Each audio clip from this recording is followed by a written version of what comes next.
ఏజెంట్కు మధ్యవర్తిగా ఉండి ఓ నిరుద్యోగి మృతి చెందిన ఘటన భద్రాద్రి జిల్లా పాలవంచలో చోటు చేసుకుంది. పాలవంచకు చెందిన కొల్లిపాక శ్రీనివాస్ అనే వ్యక్తి నిరుద్యోగులకు ఉద్యోగాలు ఇప్పిస్తామని ఎరచూపాడు. కేటీపీఎస్ లో ఉద్యోగాలు ఇప్పిస్తారని చెప్పి స్థానిక నిరుద్యోగులను నమ్మించాడు. మొత్తంగా నిరుద్యోగుల నుంచి 40 లక్షల రూపాయలు కాజేసి చేతులెత్తేశాడు. వేరే యువకులతో డబ్బులు కట్టించిన సైదులు అనే వ్యక్తి మనస్తాపానికి గురయ్యాడు. మే 12న సెల్ఫీ వీడియో తీసుకుని ఆత్మహత్య చేసుకున్నాడు. ఈ విషయంపై పోలీసులకు చెప్తే చంపేస్తానని మృతుడి భార్యను బెదిరించాడు. బంధువులు ధైర్యం చెప్పడంతో మీడియా ముందుకు వచ్చింది. నిందితుడిపై చర్యలు తీసుకోవాలని, బాధిత నిరుద్యోగులకు న్యాయం చేయాలని పోలీసు అధికారులకు విజ్ఞప్తి చేసింది మృతుడి భార్య స్వర్ణమణి.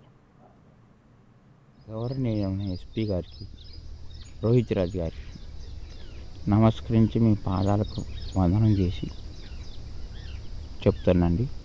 నేను ఎటువంటి తప్పు చేయలేదు. నన్ను ఒకరి మధ్యలో ఉండి ఇరికిచ్చి నన్ను ఈ విధంగా చికాకు చేస్తున్నారండి.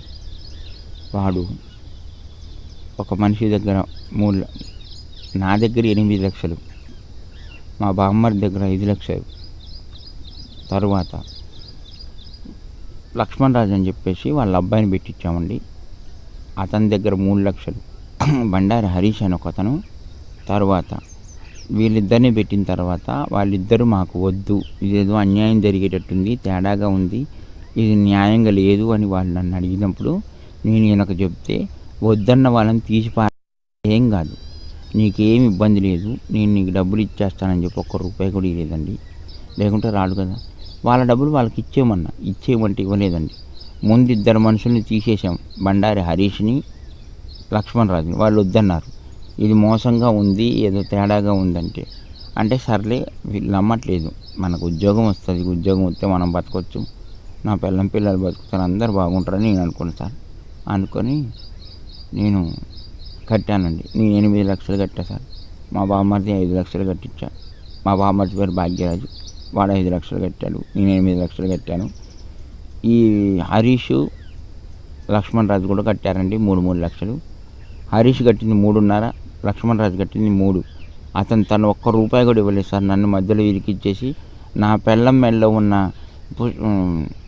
నల్లపూసలు కుదవబెట్టి మరీ కట్టాం సార్. మేము ₹1 కూడా నేనైతే తినలేదండి. నా రూపాయి అయితే నేను తినలేదు. వాళ్ళ దగ్గర ₹1 కూడా తీసుకోలేదు. నన్ను కావాలని ఇబ్బంది పెట్టడానికే ఇట్లా చేసిండు. వాడి పేరు కొలిపాక శ్రీనివాసరావు. వాడి నన్ను ఇబ్బంది పెడతాడు. నేను చచ్చిపోయినా వాళ్ళ డబ్బులు వాళ్ళకు వచ్చేటట్టు చేయండి దయచేసి. నేను చచ్చిపోదామని నిర్ణయించుకున్నా, నేను చచ్చిపోతా, వాళ్ళ డబ్బులు వాళ్ళకి ఇప్పించండి దయచేసి. కొలిపాక శ్రీనివాసరావు అని అతనికి ఉద్యోగం అని 8 లక్షలు కట్టాడు.